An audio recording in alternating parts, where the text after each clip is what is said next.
Sir कैसे पता करेंगे कि हमारे जो कार का व्हील है किस डायरेक्शन में है?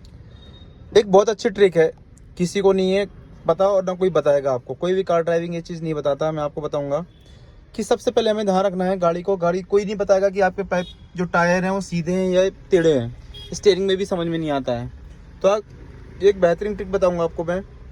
सबसे पहले कार को हमें स्टार्ट कर लेना है। क्लच को प्रेस करो। Yes sir. स्टार्ट करो चाबी से। स्टार्ट करो। ये स्टार्ट हो गई गाड़ी, ठीक है। क्योंकि पहले घुमाओगे तो ये हार्ड रहेगा। अब गाड़ी को पूरी स्टीयरिंग को एक तरफ मूव कर लेना है। किसी तरफ भी मूव कर लो एक बार, फुल स्पीड नहीं देना आपको। पूरा मूव कर लो 39 पे, फुल मूव कर लो, घुमाओ पूरा फुल, ये पूरा घुमा लो फुल एक तरफ पूरा, ये एंड हो गई। आप लेकिन हैंड आपके 39 पे होना चाहिए। 39 पे, ये 3 पे होता है, ये 9 पे होता है। हमें 2 बार वापस ले लेना है। लो 2 बार फटाफट, 1 ये 2